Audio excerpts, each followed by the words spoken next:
behind schedule already. Is it on? Can you hear me? No, I heard it. Oh, now's it working? Okay, all right, good, thank you. All right, and let me turn this on. So we're running out of time, so I'm going to whip through this very quickly. The vision statement. I don't know how important this aspect of it is really. It's just the idea of a vision statement is kind of capsulize what you're trying to do next year. And in the book, I emphasize the importance of putting it everywhere, so people see it and are reminded of what you're trying to get accomplished. The church at Northwest Church of Christ there in Fort Worth area came up with a vision statement, and they ordered from outreach.com some banners. I don't know how to explain it. It's those that are in a little tube, and they mount on the floor, and then you can pull them out, kind of like this retractable thing. And it's a retractable deal. It's got a little stand that holds it open, and they're real bright and colorful. And they put one on either side of the pulpit, and it really looked nice. And um, so it wasn't gaudy or it was really nice, and it was there to remind the congregation, here's what we're focusing on this year. And so I thought that was a good thing to do with the vision statement, just to keep it in the minds of everybody. Because what you're going to see with your plan, and when you get it all done, the challenge is going to be to paint that picture for the whole church, for them to get it, understand where we're going as a congregation. And that really is difficult to do. But the vision statement kind of helps in doing that. See. It's not responding.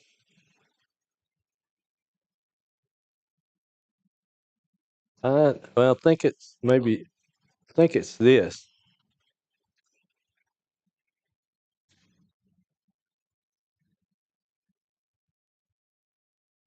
This little light is not lining up on this either.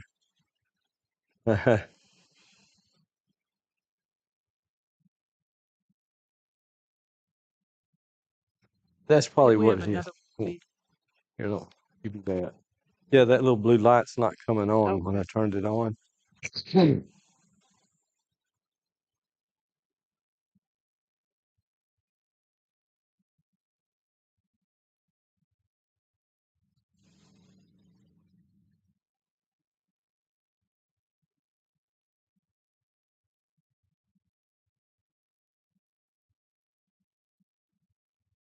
Thought maybe I could advance it there.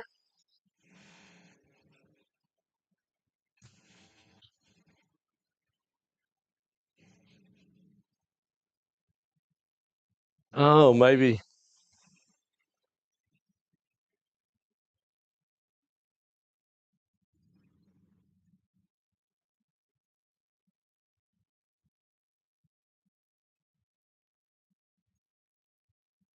Okay. Yeah, okay. That might have been the problem. Thank you. Well, let's see. This little blue light's not. Oh, there it comes. Okay. All right. Very good.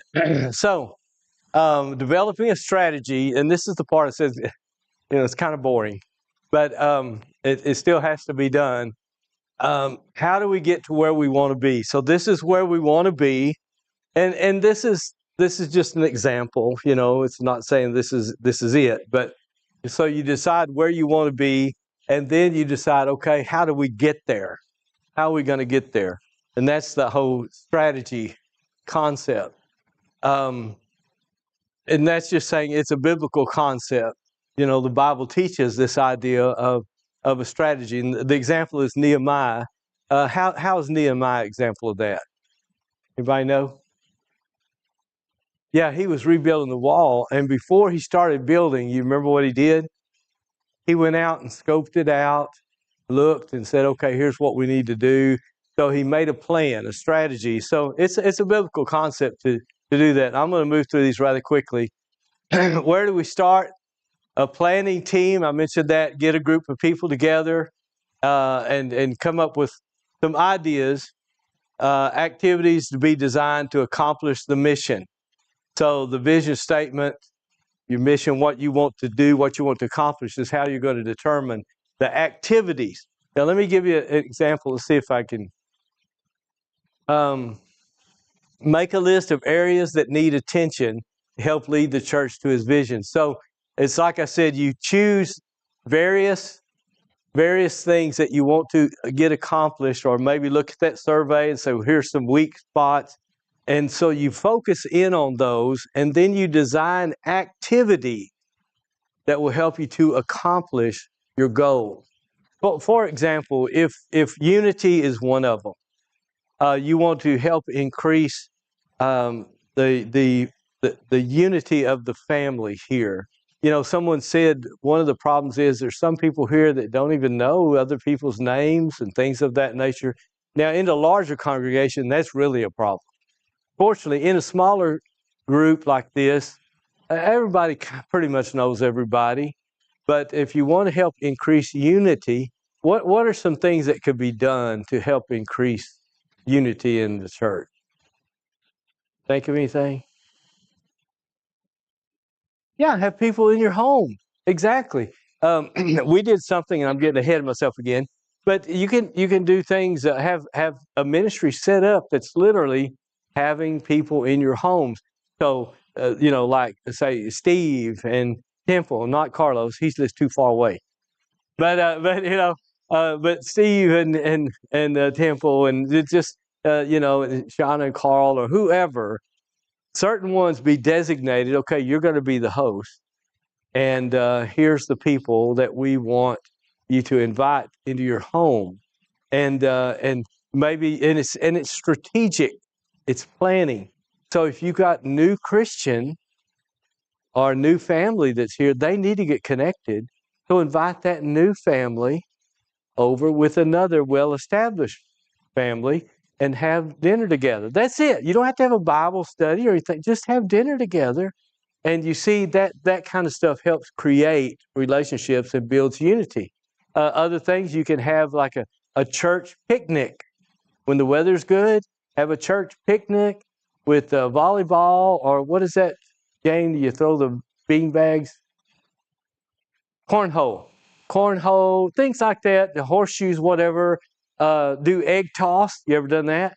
That's pretty fun. It's messy. You don't know how to catch a raw egg.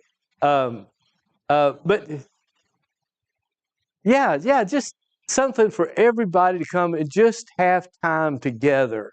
Those things kind of help create unity. And so if that's one of your goals, for example, then when you're putting together your plan of work, say, okay, we want to do these kind of activities, so that probably should need to be like in the springtime where the weather's nice. And we're going to focus on unity. So we're going to do some activities during that quarter that will help bring us together. And Brian will preach sermons on the church is a family. When one hurts, we all hurt. When one has a victory, we all celebrate. And on and on. 1 Corinthians chapter 12. It's made up of many members, but it's one body. Sermons on that line to help connect. So see, that's kind of how this works. That's why I say it's a strategy. So you pick an area that you want to focus on, and then you design activities that will promote that, and then Brian can design sermons or Bible class, whatever. And I would encourage when you're doing this to take advantage of every opportunity and every outreach you have. So even your bulletin articles during that time would be on unity and oneness. Maybe even your Bible classes to study that. So come at it from a lot of different angles. Maybe even the men that are leading prayer and worship. Ask them to please remember to pray that God bless us to love one another, to edify each other, to encourage one another. I preached a sermon recently on Barnabas. Be an encourager like Barnabas. I mean, they even named, you know, the apostles named him that. His name wasn't Barnabas. Forget, what was his name? What was it? Joseph. And they changed it to Barnabas, which means son of encouragement or something like that. So, you know, those kind of sermons. So I'm not suggesting you do that, but I want you to understand the concept of what we're saying here. So you make a list of areas that need attention, and make a list of various activities and works that will help improve those areas of need. Do not plan more than 3 or 4 major events per year. So let's say unity is one of them. Another area that you want to improve is Bible knowledge. So maybe during that quarter you'll have some kind of activity, major event. Maybe do Bible Bowl, fun ways to learn the Bible. Maybe put some goals to read certain amounts of the Bible during that time. You know, just be creative. But you don't want to have, like, you know, VBS, we talked about how big a deal that is. If you have Vacation Bible School, and then you have the picnic outdoor thing, and then you have the Bible Bowl and everything, or a gospel meeting, you can only do so many things in one year. Because if you do it right, you're going to really put a lot of time and effort into each of those things. So that's why I suggest only 3 or 4 major events. There could be other activities, but major events, only 3 or 4 a year, where you really promote those things so you don't get burned out. Be creative. Plan needs to be broad enough for every member to find their place. Now, that's what we're going to talk a little bit here in a minute about 100% involvement. And when I say be creative, you know, they're like these people in this room, probably most of you would be easy to fit into a slot somewhere. So, well, we need somebody to do such and such. Well, we can grab Sue, or we can grab Shauna. She can do that. That's easy. But there are some members here that you're like, what do we do with that person? You know what I mean? There's some people just like, I'm not sure what to do with them. So you got to be creative, especially if they're a new Christian, because their ministry skills are lacking. Their Bible knowledge is lacking. So you have them do things that you might think are menial, but there's no menial job. But it might be someone that would be in charge of unlocking and locking the building. That's their job, you know. Or somebody's job is to make sure the thermostat is set the right, you know. Come up here and turn it on Saturday to get prepared for Sunday or whatever. You know, their job might be making copies for the Bible school program or working in the teacher supply room. Find a place for everybody. Just find a place and give them a job. Here's an example. I gave a lady a job, and her job is simply this. She has the church directory, and her job is to give whoever's making announcements, we want to know who has a birthday that week and who has an anniversary that week. And so she writes it down on a piece of paper. She went through and got her calendar all made up, and every Sunday morning she hands a piece of paper to whoever's making an announcement. And when they make announcements, they say, well, by the way, we want to celebrate, Shauna's got a birthday this week, you know, or Sue, and, you know, or their anniversary, or something like that, you know. And I'm not saying you have to all applaud or say, yeah, happy birthday, but just make that an acknowledgement and congratulations. You know, they've been married so many years or whatever. And so that is Judy's job. Now, I know that doesn't sound like much, but she loves it. She has a job. She's contributing in some way. So be creative and come up with ways to, and I guarantee you, it would be so much easier for Brian just to do a lot of things he wants to get done, to do it himself. That would be easier.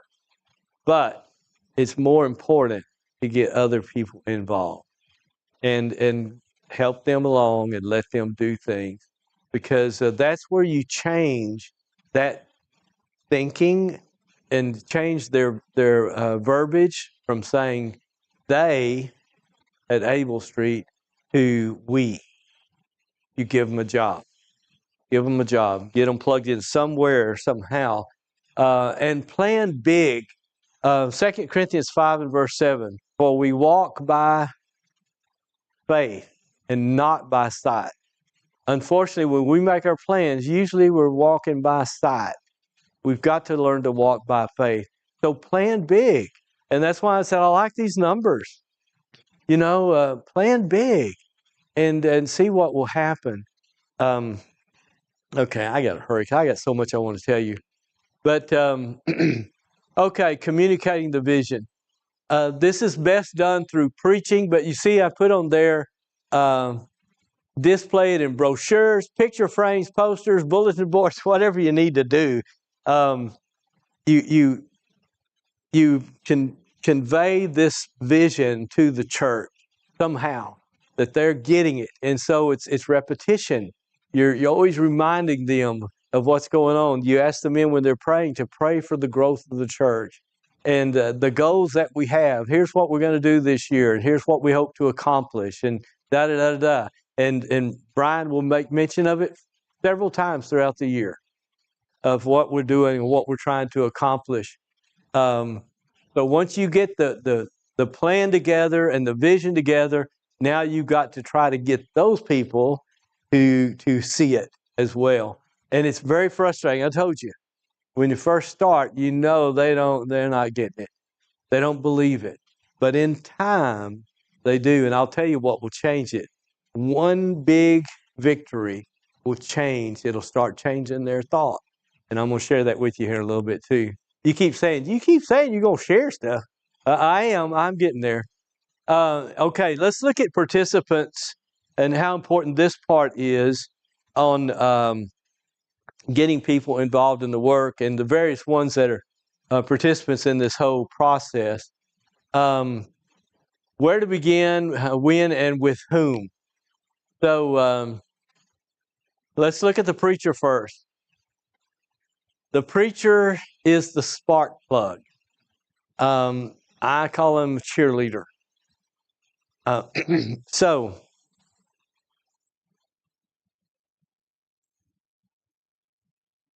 I just want to say we're glad that you are here. And if you're a visitor, I hope you come again.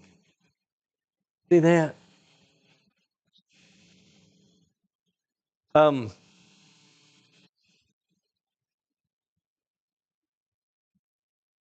I consulted a lot of different books when I was writing this book.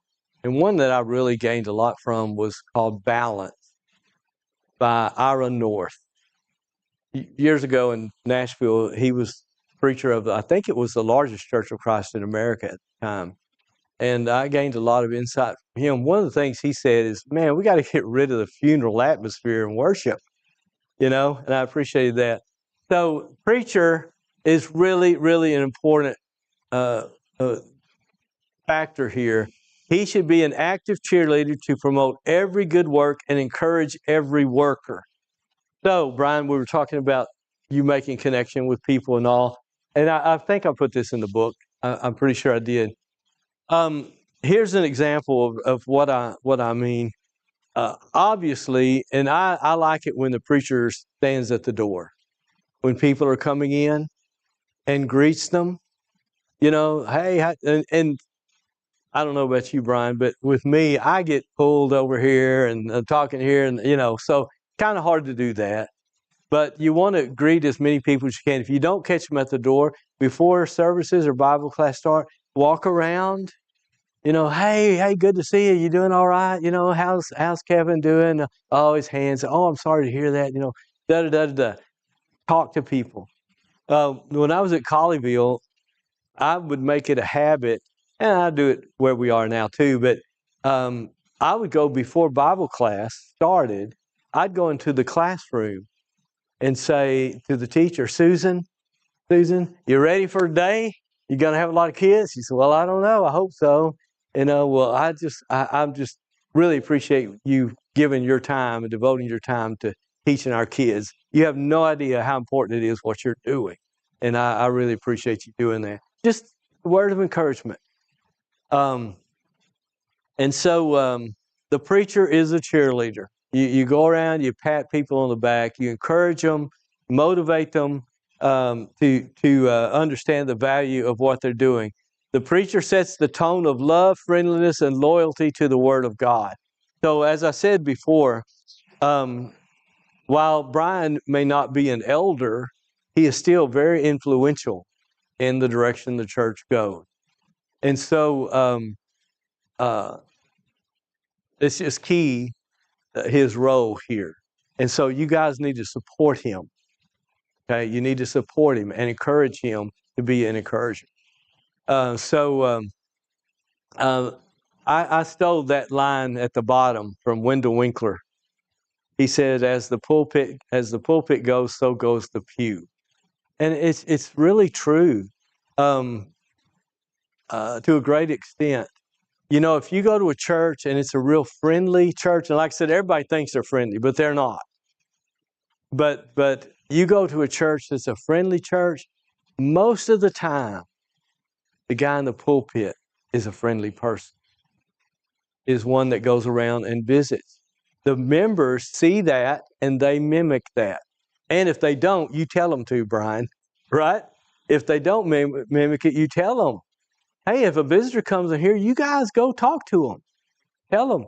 Because what are people thinking? Why do people not talk to a visitor? What are they thinking? Well, some of them are thinking, well, that's not my job. You know, well, somebody else will do it. Well, guess what? No, they won't.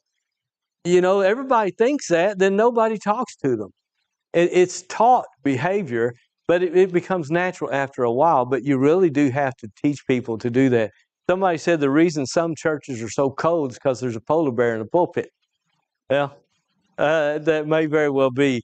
But the preacher really is a key to creating a culture here, not only in what he's preaching and teaching, but by his actions. And so that's why I really encourage preachers to be outgoing, outspoken. I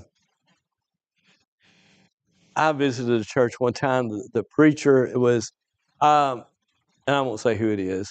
You probably wouldn't know him anyway, but the term that my wife and I talked about was mousy.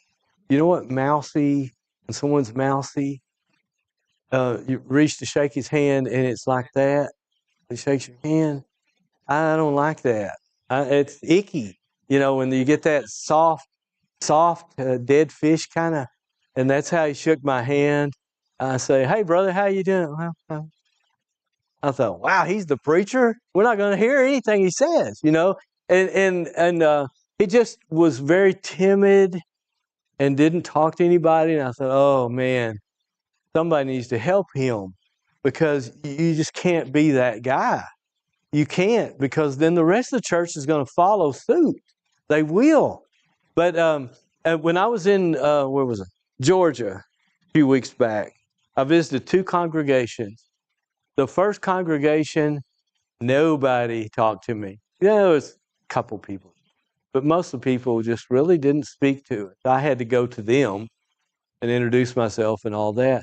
But then Sunday night, went to a different congregation, and I'm not joking about this. It's not exaggeration. They formed a line waiting to talk to me. I was a visitor, and there were like 6 people waiting, one behind another, waiting to talk to me. And I noticed that. I'm like, wow, now this is how you should welcome a visitor. I thought 2 totally different congregations, 2 totally different reactions to a visitor.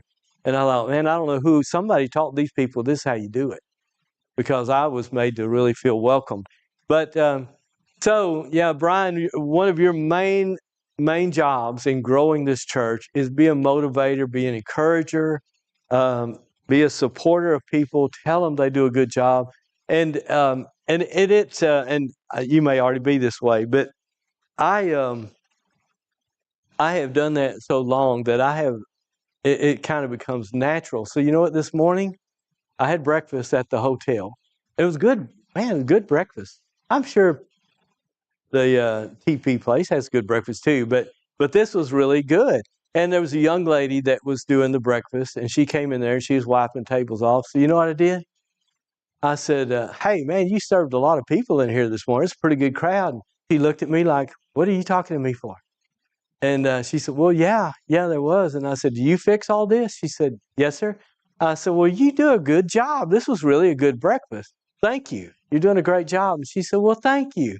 And I thought, well, I'm in that preacher mode. I'm doing a church growth seminar, I guess, because, some people would look at that and say, leave her alone. What are you doing? But I just wanted to encourage her. And I guarantee you she appreciated it.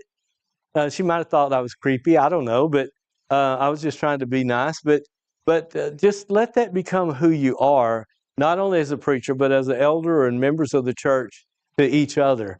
But the preacher really is a big part of this. So when I get up to preach sometimes, I will start before I'll quote a passage, something like the psalmist said in Psalm 122 and verse 1, I was glad when they said unto me, let us go into the house of the Lord. It's good to be here, isn't it? Great to be here. Oh, I'm so glad to see all of you guys. Visitors, thank you for coming. We hope your visit's, a positive experience. Please don't leave without letting us get to talk to you. But man, I love my church family. Texting that, constantly being positive and encouraging, and that's really important to develop that atmosphere. Because, well, I've said enough. Okay. The number one reason that people, and I put joining a church in quotation marks because that's the term that a lot of people use. What do you think it is? What's the number one reason that people decide, yeah, this is where I want to go to church? They feel comfortable. Good. What else? They need connection with other people. That's true. Do what? Yeah, they feel welcomed. Yeah. So it's not the preaching? It's not. It's not the preaching. Is that important? Yeah, it is. Does that draw people? Sure it does. But that's not the number one. Preaching is very important. And there are a lot of people that will come to a congregation and place membership because of the preaching. They want a good, sound preacher. They want the Bible preached, so that's where they will come.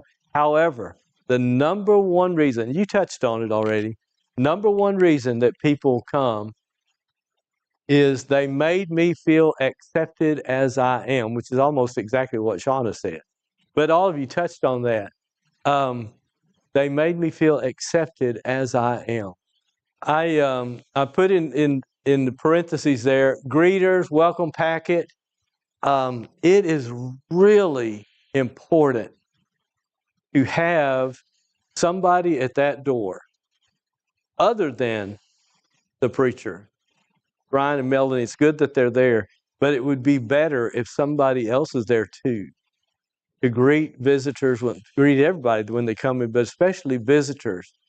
So you want to select somebody to be door greeters, preferably a husband and wife team is good. And that door greeter, when those people come in, if it's a visitor, if it's Bible class time and they've got 2 children, what do you need to do? Show those kids where their Bible class is. These people don't know. There's not a signed one in here that tells them where Bible class is. They walk through that door, they don't know where to go. So, as a greeter, oh, what's your little boy's name? Jackson? How old is Jackson? He's in 2nd grade. Wonderful. And what's her name? Well, this is Leah. She's in the 1st grade. Well, let me show you where your Bible class is. And the mom, you want to come with us? You can see, you take them back there and take them to Bible class. You see? If it's worship, then you hand them a welcome packet. And you say, we're so glad you're here. Please fill out this visitor's card for us so we can get a record of your visit. We promise we're not going to hound you or bother you, but we would like to be able to invite you to other things that we do and to send you a letter telling you thank you for coming. You really want to get that information. But I put up there, oh, no, I didn't put it up there. Under greeters, we have a new family. Keith and Doreen Hubbard, or their name. And Keith and Doreen, they just placed membership about 2 months ago. And last Sunday, Keith and Doreen hosted a singing at their house. It's one of the most beautiful homes I've ever been in. I couldn't believe it. Wow.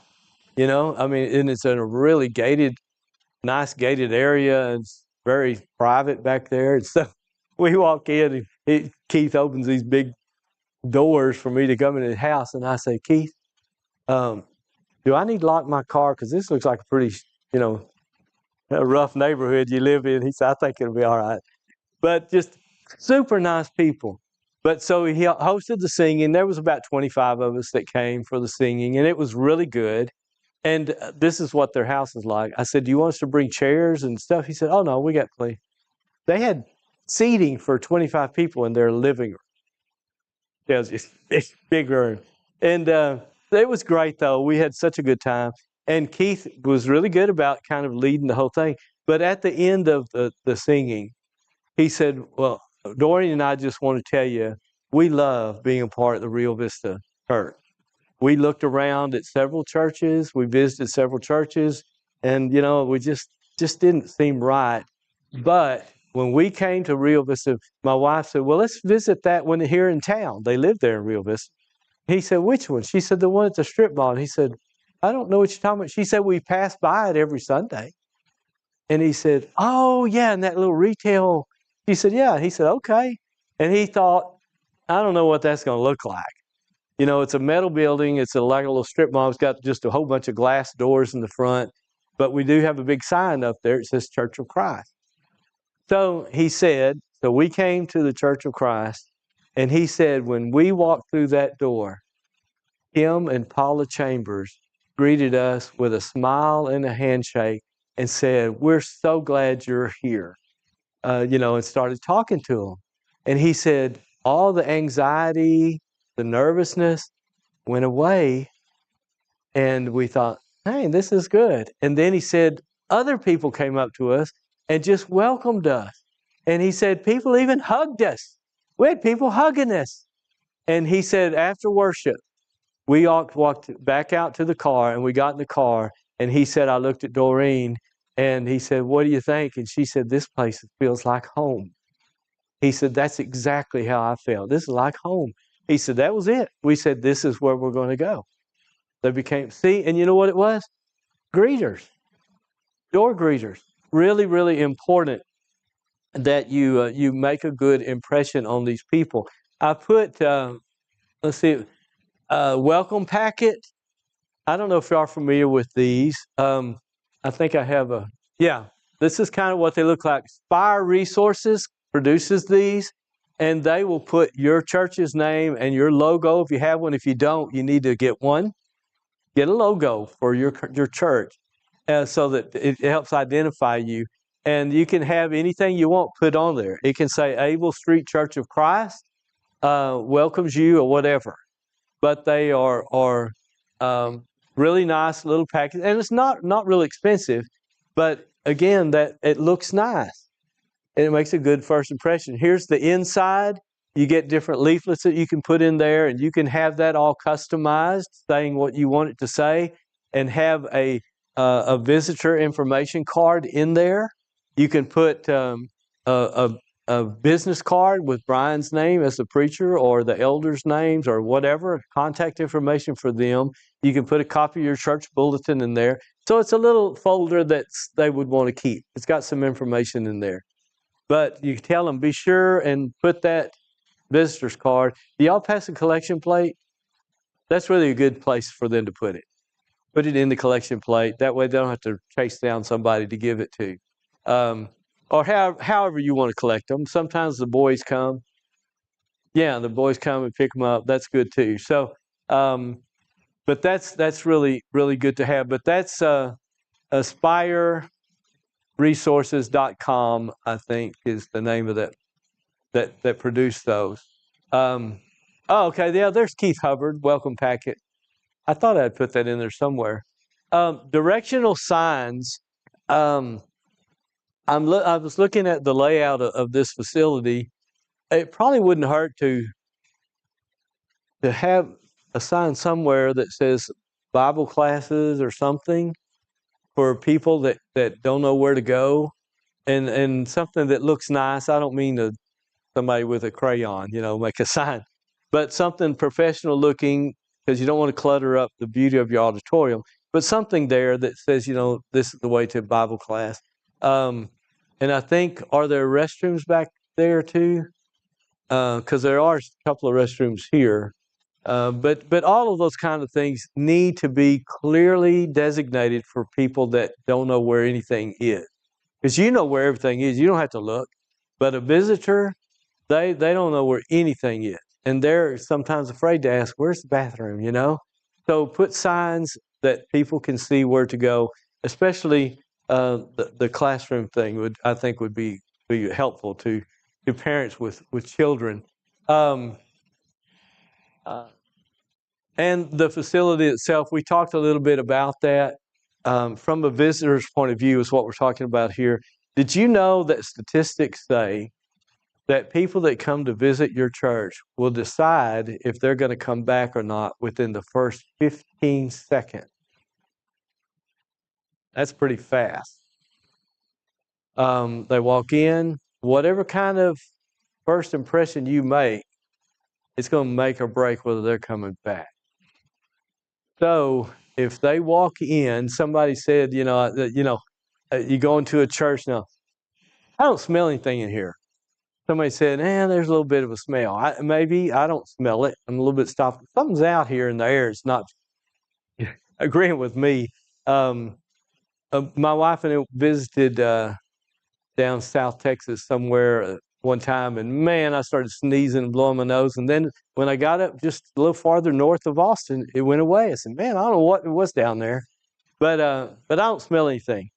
But if there is a smell, probably be in the carpet, more than likely. You've got fresh paint. All that's important. I visited a church. I spoke at a church in Fort Worth area, and it had an odor to it. And when I walked in, that was the first thing I noticed. And I thought, that's not good. So first impressions are important. So when people come in, 15 seconds. So you want to make sure you greet them when they come in.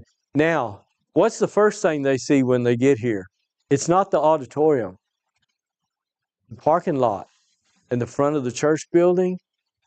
So you need to make sure everything's clean outside, and it looks really good. But make sure that, have you ever been to a church you're thinking, man, is this place open or not? The flower bed's got weeds everywhere, and, that sends a bad message. So the first impression actually is the parking lot. And so I didn't see any signs, but you may have them. Do you have any signs for visitor parking? No? Sir? It's painted on the curb? Okay. You might want to stick it up. Maybe put a sign. I didn't see that, and I was looking for it. So you might put a sign for visitors, just a couple, 2 or 3 spots for visitors parking. That helps them feel a little more welcome too. Although a lot of visitors won't park there because it says visitor parking. And a lot of people don't like, the red rose. You ever been to a church where they give you a red rose so they know you? A lot of people don't like to wear that either. They want to draw attention to themselves. But so, yeah, first impressions are so important because they decide within the first 15 seconds if they're going to come back or not. So when they walk through that door and they're greeted with a smile and a welcome, that anxiety, because they're anxious. They don't know what they're going to find when they open that door. They don't know anybody in here. They don't know how they're going to be welcomed or not welcomed. I baptized a young lady, it was actually last year. I baptized her husband first, but she didn't want to come. Her name's Brianna. You know why she didn't want to come? She got tattoos all over her arms. She had a nose ring and a pierced eyebrow and something else. And but I got to talk with her. She did come to worship, and she confessed that to me. She said, I just don't feel comfortable. I don't know how people are going to respond to me. I said, nobody cares. Nobody cares about that. That doesn't define who you are. You're welcome, Brianna. We want you to come. Nobody's going to say anything to you about those tattoos or those piercings or anything. And so, sure enough, the folks just welcomed her and hugged her and said, we're so glad you're here. Didn't say a thing about it. Next thing you know, she removed her nose ring. She took that piercing out of her eyebrow. Those are things she could remove, and she did. But we didn't ask her to. But now she is so relaxed and all there. You just got to help people feel welcomed. The next one is that worship ought to be a celebration. And that's where I said get away from the funeral home atmosphere. There's a fine balance here. This is serious what we do. And when we worship God, we should take it seriously. But at the same time, it's okay to enjoy worship. It's okay to smile when you're singing, when we all get to heaven. Sing like you want to be there.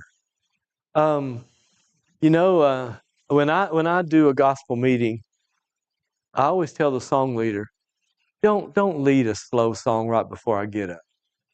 He said, what? And I said, putting them to sleep's my job, okay? Not yours. So I would prefer you would lead a song that's got a little, pep. Yeah.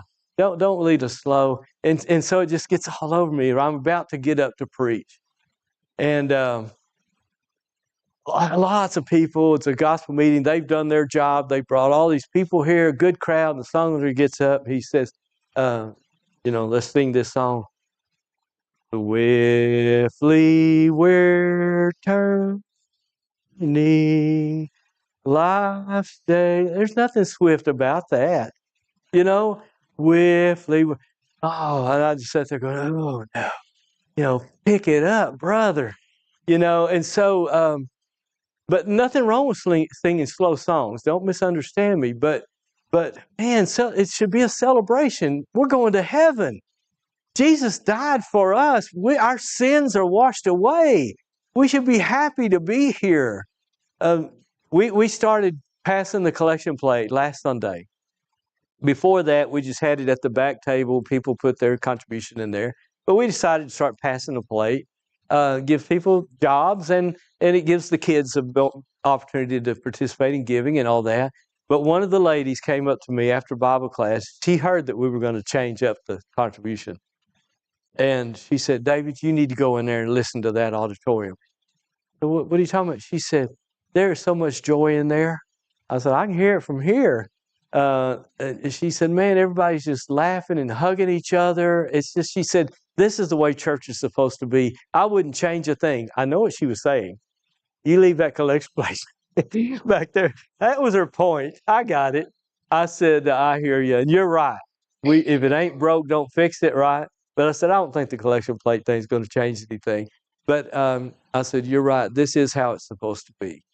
And so that's attractive to visitors. It's others come there and they say the same thing. Man, we just feel so welcome here. It's a joyous thing to be at worship here. And so get away from the funeral atmosphere. A website, I mentioned that earlier, how important that is. If you have a website, it needs to be right. It needs to be up to date. If you want a new website, there are people that will design one for you. I have a guy, World Bible Institute, on our staff, really good at that. If you need help with that, we'll be happy to help with that. But your website needs to be up to date and in first class, because that's actually the first impression, right? That's really the first impression is your website. But all right, we better. Man, time is just going by so fast. All right, let's take. Can we limit the break to 5 minutes? And then this will be my last session. But I have so much more I've got to throw at you. So let's take a 5-minute break, and then I want to help you with some more things. We'll take.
Okay.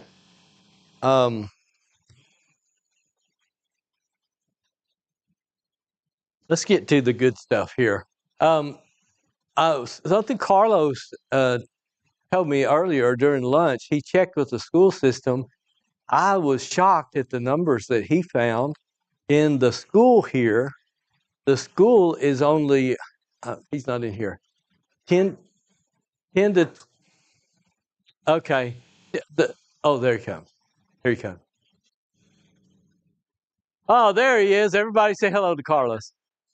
Hey, when I was, I told you I like to visit people and all. And when I was at Northwest Church of Christ, I was not the pulpit minister. They just asked me to come help them with church growth. And so I was associate minister, I guess you would say. And so Sunday mornings, man, that was a congregation of 300 and something. And so I'm just floating around like a butterfly, saying, hey, talking to everybody, greeting them, whatever. And one of the elders got up to make announcements. And he says, if David Hamrick will sit down, we'll get started. He embarrassed me in front of all those people. So if Carlos will sit down, I wanted to ask you about, could you share with everybody the statistics you saw about the school?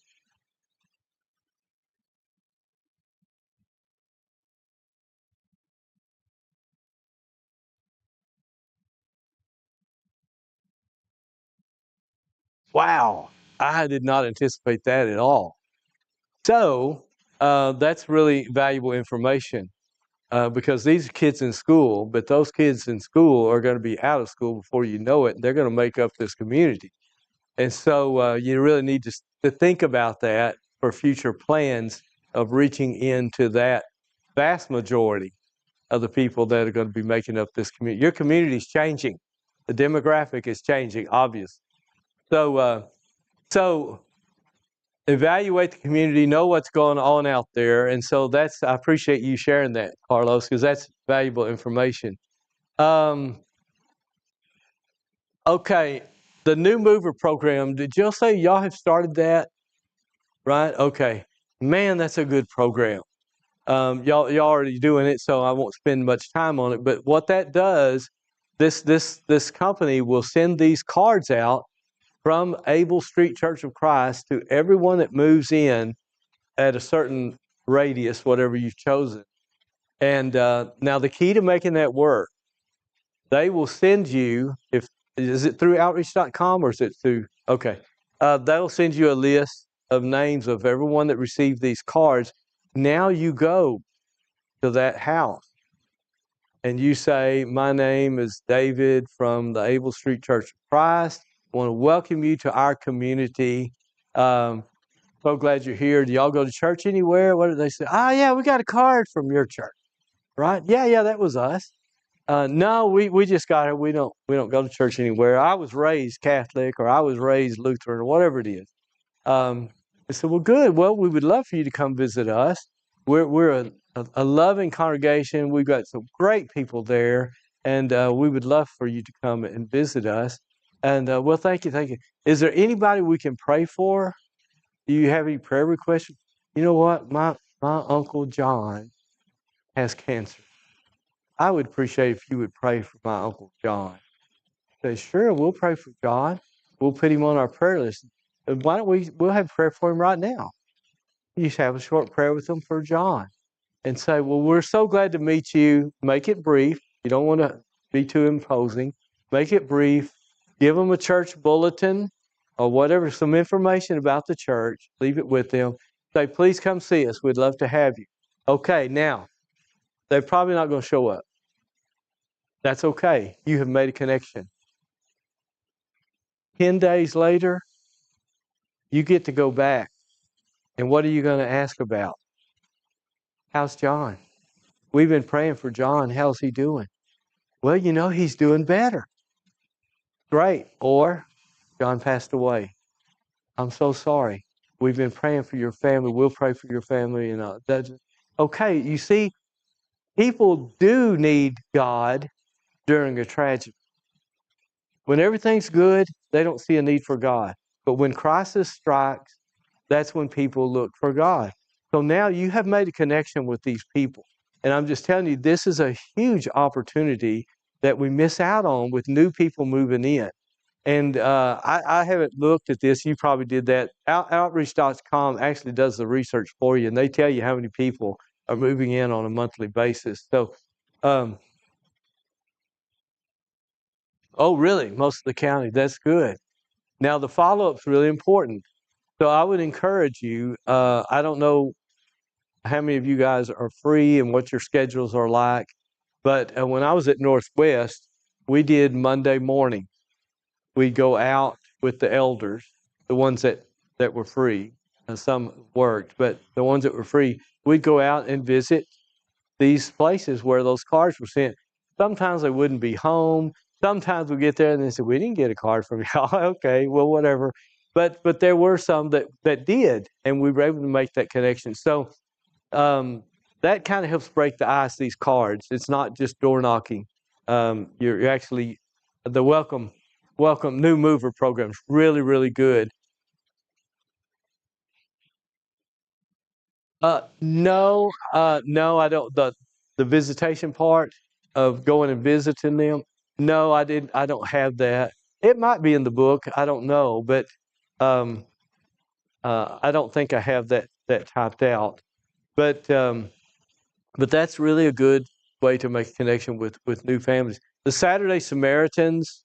I'm not sure why I have that up there, but what that is when you have some widows in the church.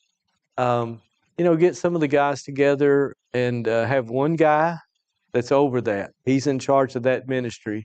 And Sister A, her yard needs mowing, or her roof is leaking, or the ceiling fan doesn't work. The guy that's in charge of Saturday Samaritans, he'll get a few men from the church and go over there on a Saturday, take care of those things for her. It does two things. It helps her out tremendously. Secondly, it allows the men an opportunity to serve and be a servant. Now, maybe they're not good at leading prayers. Maybe they can't lead singing. They certainly don't want to preach a sermon, but they know how to hang a ceiling. Let them do that. Give them that opportunity to do that. We called that Saturday Samaritan. A way to get, we're talking about getting everybody involved. There's just another way to get somebody plugged in. Yes.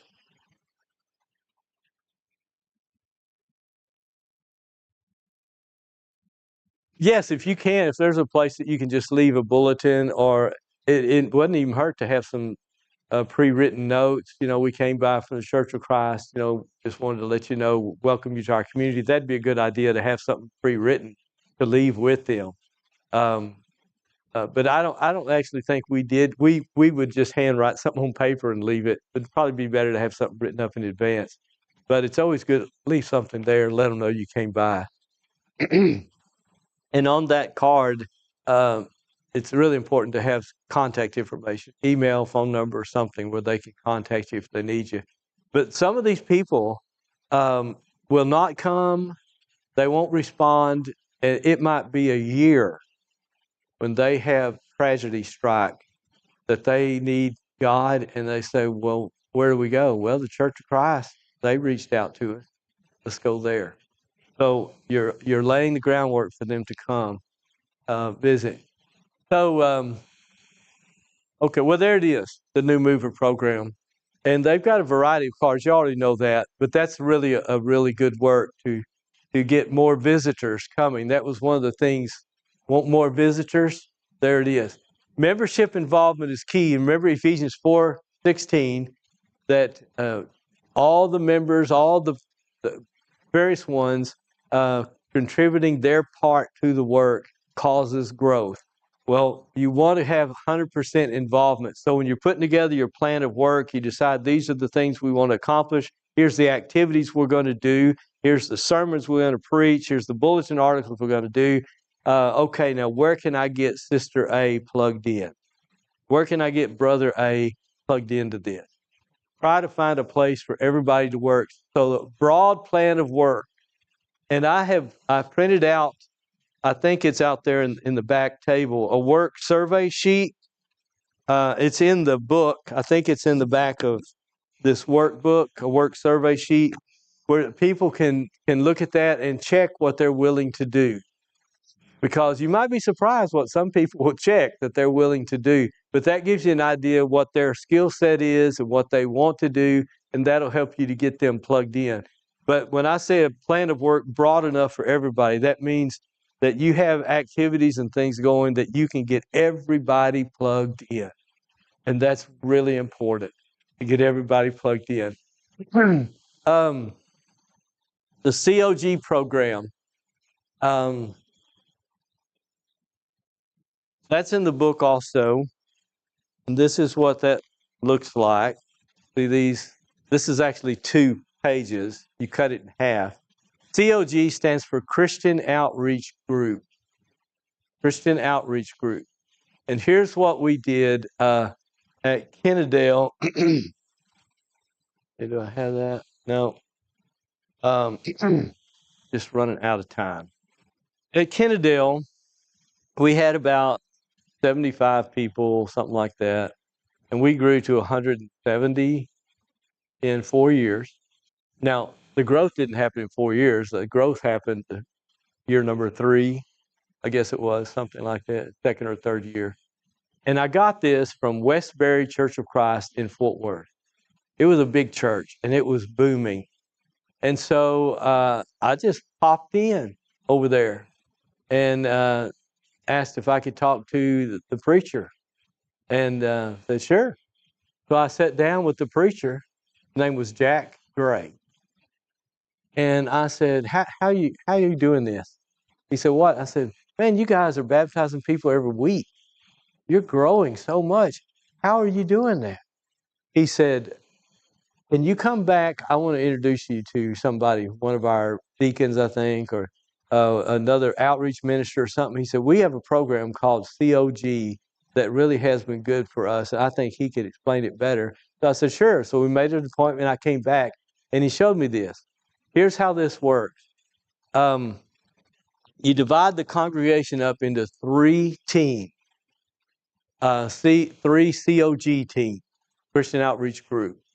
And you have a little cubby that you build that you can slide these in.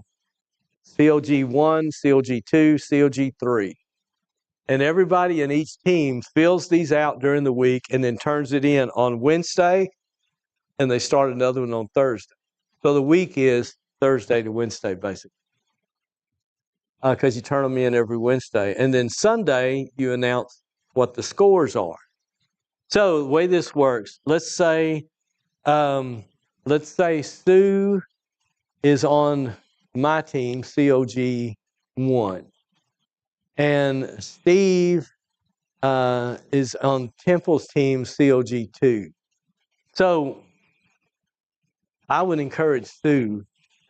It says activities, fellowship, phone calls, cards sent, visited sick, prepared food, provide transportation, evangelism, benevolence, church building and grounds.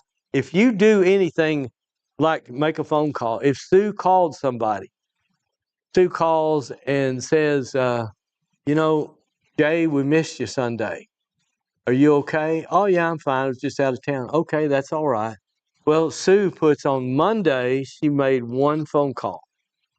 Puts a 1 on Monday where it says phone call. And then if she went and visited somebody that was sick on Tuesday, she puts a 1 on Tuesday.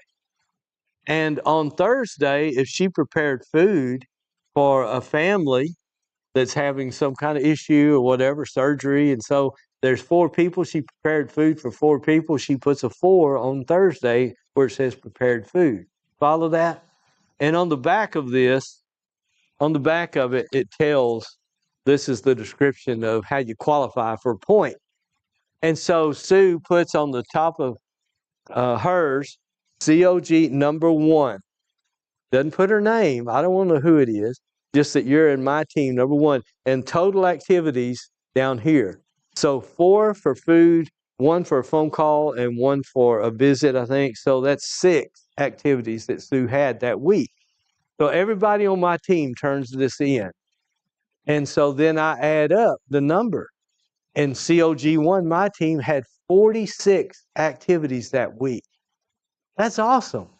And then Temple gets his together, and his team had 22 activities. Temple would get his group together and say, hey guys, come on. We're slacking here. And so what we do is on Sunday night, all three teams would meet. After worship, you greet the visitors, everybody's gone. Team 1 up here, team 2 here, team 3 over here. And as the team leader, I would get a copy of the visitors' cards of people that came that morning that visited, and if any kind that night, same thing. Make copies of those visitors' cards, and I hand those to everybody on my team. I want you on my team, you send every one of those visitors a card saying thank you for visiting Abell Street Church of Christ. Please come back. Okay, you send a card. Well, that's number 3 on here, card sent. You send 5 of those. On Monday, you mailed them out. Then on Monday, you put a 5 where it says card sent. And so, and then Temple will do the same thing. And whoever's COG number 3 leader, he will do the same thing. We all get copies of the visitors' card and give them out to our team. And the church provided us with postcards. So you didn't have to buy them. Church provided a big stack of postcards, and the team leader would hand them out to everybody, or they would just grab a few and take them home. You provide your own stamp. That's the only kicker. But here's what will happen. This is such a good program, by the way. This is how you get people working. It's fun. It really is fun. I had people, and one on here is fellowship. That's the first one, fellowship. Fellowship is defined as any activity with member of the congregation other than in worship assembly. So, you go out to eat with a brother, that's fellowship. Or you just go by to say hello and visit for a little while, that's fellowship. That counts. That's fellowship. So, a guy comes into my office. His name is Clint Hart. Great guy. He comes in, we visit for a little while, and he goes. Next day he comes in again, we visit for a little while. And I noticed a pattern. Coming like 3 or 4 times a week to see me. And I said, what's the deal? I mean, I'm glad to see you, but I noticed you really started coming. He said, I'm trying to get fellowship points. I'm trying to get points. I get a point every time I come to see you. And I started laughing. I said, well, you're right. You do. So, that's just how that works. But it was good. He was doing something. And he was fellowshipping with other people too. And we had people sending cards that had never done that in their life. Never sent a card to anybody in their life. I mean, a visitor's card. And one gentleman, I forgot his name now, but he came to the church secretary and he said, could you look at this and help me with this? I'm trying to write this card. I don't think it's very good. She looked at it and she said, it looks great. It's wonderful. He said, well, I didn't think it was worded very well, I'll think of his name here in a minute. Anyway, his wife wasn't a member of the church, so he came by himself to worship every Sunday and Wednesday. But people were doing things, and man, we got active. Our congregation got busy. People were making phone calls. They were giving people rides. They were taking food because they were getting points for it. And then after a while, it really wasn't about the points. It became who they were. And it just became second nature to do stuff. And when visitors would come, man, we would mob them because that counts as a point. And so, man, they'd have a whole crowd of people around them talking to them and inviting them out to eat and all this stuff. And we had one couple, their name was Pinkerton, was their last name, Pinkerton. And they were looking for a church home. And they came and visited with us a couple of times, and then they placed membership. And Brother Pinkerton told me, he said, here's why we're here. When we visited here, we got so many cards in the mail that the postman couldn't fit them in our mailbox. And I told my wife, any church that wants us that bad, that's where we're going to go. They got flooded with mail from the Church of Christ. And it was because of this Christian outreach program. And so that's how we grew at Kennedale. It was just a tremendous way to get people working and get people involved. I'm telling you, anybody can make a phone call. Anybody can do that. Get on the phone, and call so-and-so and say, we missed you Sunday. Are you okay? Yeah, I'm fine. Oh, great. Just want to make sure you're all right. If they say they're sick, can we help you? Do you need anything? Can we bring you some food? Oh, no. You sure? Well, chicken noodle soup might be good. Okay, we'll bring that over. You see? Now you're getting 2 points. Not only a phone call, but now you're taking food. But that's just a really good outreach tool, and that's in the book too. That's a good way to get people involved, because that's so important, to get 100% involvement if you can. The pyramid principle of church growth is simply the idea that you see how a pyramid is. In order for the pyramid to get taller, what do you got to do at the bottom? Right, you have to expand the base. Well, if the church is going to grow, you got to have more workers. And the more people you have working, the taller the pyramid can be, and that's what that represents. Usually in church growth, the pyramid principle is talking about adding staff. Add an associate minister, add a youth minister. Nothing wrong with that, but you can accomplish much of the same thing by just adding workers, ministry leaders, and that kind of thing, and you can get it done. When and with whom. Once the church is properly prepared, it's imperative that the right people are put in the right place of responsibility. Don't just stick anybody in charge of anything. For example, don't put me in charge of wedding. What do you do for a wedding? The girl's getting married and you shower. Yeah, wedding shower. Don't put me in charge of wedding showers. Man, I'd be the worst person for that. Or baby showers. Don't put me there. That's one of the ladies would be way better at doing something like that. And so put the right people in the right place. Greeters. You don't put just anybody greeting either. We had a member of the church, one congregation, he didn't shake hands. You know how he would greet you? I've got a microphone here, so I can't do it. He hit you on the chest. It kind of hurt. His name was Hopkins, Leslie Hopkins, but everybody called him Hop. I say, hey, Hop, how you doing? I put my hand out, boom, hit my chest. I'm good. How are you, brother? Well, you don't want him.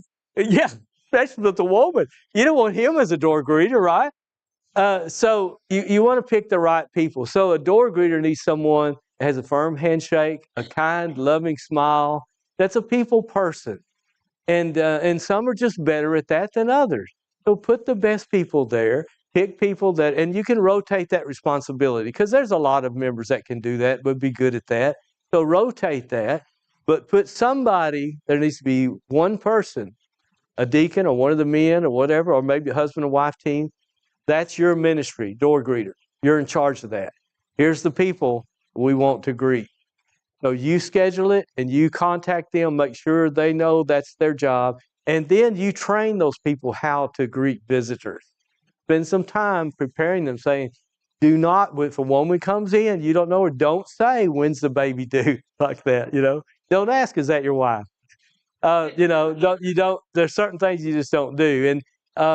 And so they need to know what to say and how to say it, because you can hurt someone's feelings if you say the wrong thing. So that's important. Don't just put anybody anywhere.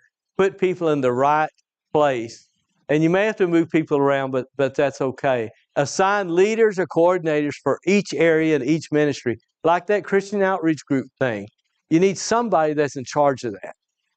That's your ministry. So you need to work with the leaders of those three groups, see how it's going, what we need to do to change it, make sure they're doing good, and then maybe after a few months, change who the leaders are, change who the groups are, so that they get, different people working together.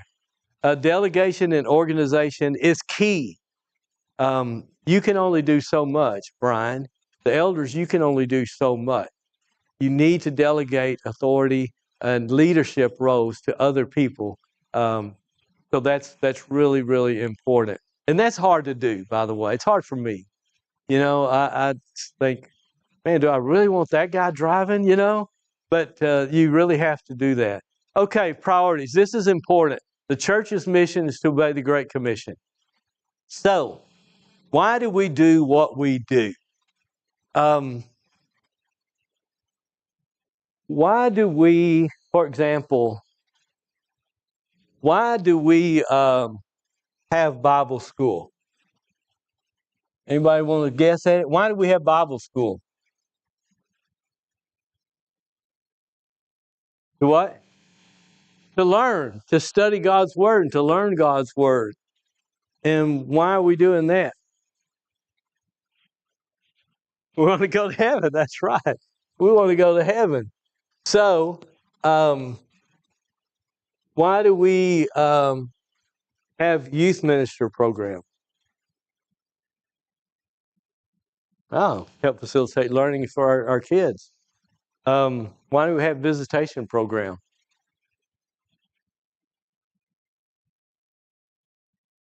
Here's what I'm getting at.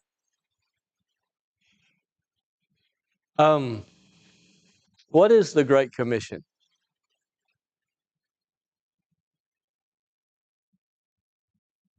That's right. Take the gospel to the world. Lead people to Christ. Actually, that's our only real mission. That's our mission, is to take the gospel to the world. In the book, I use the illustration of a real estate company. What's a real estate company do? They sell property. That's right. So what's the copy machine for in their office? To help them sell property, make contracts, because that helps them sell property. What's the telephone for? Helps them sell property. Even the paperclip on their desk are there to help them do what? Sell property. That's what they do. Now, my point is this. That's what we do. Our mission, our purpose as the Lord's people is to take the gospel to a lost and dying world. That's the Great Commission. That's the Great Commission. So we have benevolence programs. We have youth programs. We have visitation programs. We have 39ers. We have Bible school or education. And on and on and on. You get that. Well, you know why we have visitation? You know why we have benevolence? Is it to feed people? Is it to warm their bodies when it's cold? Well, yes. But why are we doing that? Lead them to Christ is why we're doing that. Why do we have a youth program? It's to lead them to Christ. Why do we have visitation? Why do we visit people? It's to lead them to Christ. You seeing a pattern here? Why do we have 39ers? Even Bible school. Yes, it's to learn more about God, for sure, to learn God's Word. But why? What are we going to do with that knowledge? What do we do with that? We should use that knowledge to lead people to Christ. So, that's what this is. This is evangelism. Everything's evangelism. Everything is. And I should have started with this yesterday. I could preach all day long on this right here, because most people miss this, and this is so key to growing the church. When I was a student at David Lipscomb, I told you about that church. We went from 60 to 120, and I said we were averaging a baptism every 3 days when I left. Well, you know how we did it? We zeroed in on one aspect of the work of the church, and that was this one. That's all. Didn't even focus on any of this. Well, we did. I was telling Ace, we did hire a guy to help us with the youth, paid him $50 a week to organize some youth activities and things. But our main focus of outreach was the education program. So I had written so many papers for college, and I didn't want to do a master's thesis. I've just written so many papers. And so I asked the head of the department, could I do something different? He said, sure, you can do a project. We called it a practicum. Instead of writing a master's thesis, you do a practicum. He said, David, it's a lot more work than writing a paper. I said, that's okay. I'm not worried about the work. I just want something that's going to benefit me. They said, what do you want to do? And so I said, I think I would like something along with church growth. And so they gave me some options, and I chose growing the church through the Bible school program. So I did research. It was 3 phases. I won't bore you with that, but you had to do the research.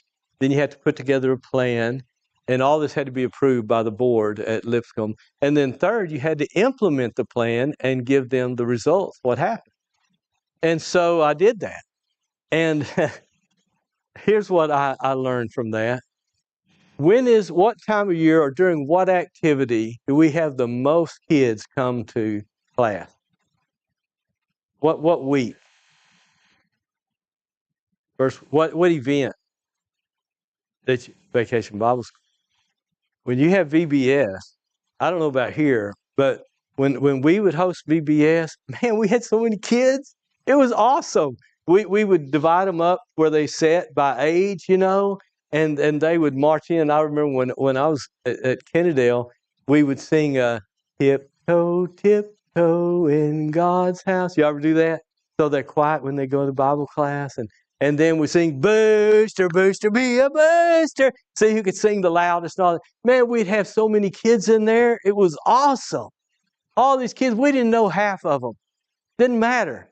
But their parents were glad to drop them off, right? And so we have all these kids. It's great. Our classrooms were full. And if you brought a friend, what'd you get? A brought one button. You get a brought one button. And we even awarded the kid that brought the most visitors, got a prize of some kind. And so that was just an awesome week. And then when the VBS is over, we would tell those kids goodbye, and we'd say, we hope to see you next year. I still remember that. Next year? What about next week? Really? Next year? So I thought, you know what? And I know I stole this idea from somebody. I read a lot of books, so I don't know who I got this from. But I thought, you know what? We need to do that every week. I know you're thinking, oh my word, VBS constantly? That'll wear you out, yes. But here's what we did. In Burns, Tennessee, that little church building that's always going to have 60 people. We got all of our teachers together, and I got the men of the church to approve this. We got all of our teachers together and said, here's what we're going to do. We want Shauna, this is the age group that you teach. We're going to put Bella to help you. She's a little teenager. She's going to be your assistant in Bible class. And here's what we're going to do. Bella, your assistant, is going to have a clipboard. And when people come to Bible class, we want Bella to fill out this form. You see this Bible school visitor information form in the back here? It's got a place for name, age, and date of birth, parents' name, siblings, address, phone number, email, whatever you can get. So Shauna's assistant, we get that information from this little kid, little Johnny, that came to visit. And at the end of Bible class, all these forms would be stuck on a little clip outside the door, and whoever's in charge of the Bible school ministry would go around and he would collect all these, grab all these up. And so Shauna would be thrilled that she's got these little kids in Bible class, visitors, and whoever brought little Johnny would get a little brought one button. Then what we would do that Sunday morning, the man that's in charge of Bible school went around, collected all those forms, and also he would see that Shauna had 12 in her Bible class. So he would hand that to whoever's doing announcements. And they would get up to do announcements and say, it's so good to have our visitors with us. And just so you know, the class with the most visitors today was Shauna's 3rd and 4th grade class. They had 6 visitors. Congratulations, kids. Y'all are doing a good job. That's it. But they were all, and so now Shauna's telling them, we won. Keep up the good work. You're doing great. Okay, so we got visitors. And so these kids now, they want to invite their friend. And but here's what Shauna would do on Monday. Shauna would take that information of the kids that visit her, or someone else, preferably Shauna, she's a Bible school teacher, if she can, if she's available. Go to little Johnny, visit her class. He goes to little Johnny's house, knocks on the door, wherever the wood is, knocks on the door. Johnny's mother answers the door. Hi, my name's Shauna from the Abell Street Church of Christ. Your little boy Johnny came to our Bible class. She said, oh, yeah, he enjoyed it. He said he had a good time. Thank you for having him there. Well, thank you for letting him come to Bible class. He's a great kid. He's a great kid. He did a great job in Bible school, and we just thank you for letting him come, and we hope that you let him come back next week. And we have classes for all. You're invited. We'd love for you to come too. Do you go to church anywhere? No. Have you thought about it? Well, yeah. Would you like to know more about the Church of Christ? Sure. Okay. Well, we'll set that up for you, and we'll get somebody together with you, and you just set up a Bible study. You just set up a Bible study with Johnny's mother. But if they're not interested, no, and Johnny never comes back, which sometimes would happen. You have Johnny's name, address, his parents, you have his birthday, and when Johnny's birthday comes around, everybody in that class is going to sign a birthday card and mail it to Johnny. See? You keep that connection with Johnny and his parents. And then when you have a gospel meeting, guess who's going to get an invitation? Johnny's family. So you see all this contact information that you're gathering, you can use over and over and over to invite and connect with that family. But really what is key is for someone, preferably the Bible school teacher, to go visit that family shortly after they visit. And I know that's work. But I'm telling you guys, it pays great dividends. So we did that. And next week, we did it again. And we encouraged the kids, bring your friends. And we got that information, and we did follow up. And they kept coming, and they kept bringing friends. And we kept patting people on the back. You know, Shauna's class did it again. They had more visitors than anybody again. So then, then Beverly's class is like, come on, guys, we got to get more visitors. Invite your friends, get them here. And you do that follow-up, and you start making connections with people. And then, if you've got, and this was something Brian put on the board, having 8 people that can do personal work. And by that, you mean conduct Bible studies, right, with people. So you train some people to be able to conduct Bible studies. And there's lots of different methods. I don't care which one you use. The OBS, Open Bible Study, is a real easy one to use. I teach people how to do that because it's so easy to do. But so you get these Bible studies set up. The next thing you know, you're studying the Bible. You're teaching people the Bible. And all of a sudden, somebody gets baptized. Wow. Talk about celebration. So what do? The cheerleader, Brian, gets up and says, we are so excited to announce that Sister so-and-so, or so-and-so, Johnny's mother, was baptized yesterday into Christ. Y'all welcome her to the family. Be sure and introduce yourself. We're so glad to have y'all. Good job, people. Good job. And we're so glad to have you here as part of our church family. Okay. Shine the light on that. Celebrate that. And so that's what we did. And I'm telling you, we outgrew that little building pretty quick. It went from 60 to 120, like I said. The classrooms we filled up pretty fast. We ran out of room in our Bible school classrooms. So we rented, those trailer houses that you see at construction sites that they put up temporary? That's what we rented. We got one of those. We put it out there, and that gave us additional classroom space. And we just had kids out our ears because people were inviting and they were bringing them, and we were doing the follow-up. And then once people started obeying the gospel, it just had a snowball effect. There was excitement, there was joy, and others started inviting friends. Adults started inviting their friends. And it just exploded in growth. So And so we went from 60 to 120 because we got this particular work evangelistically focused. So this was not about just educating people. It was an outreach to reach the lost.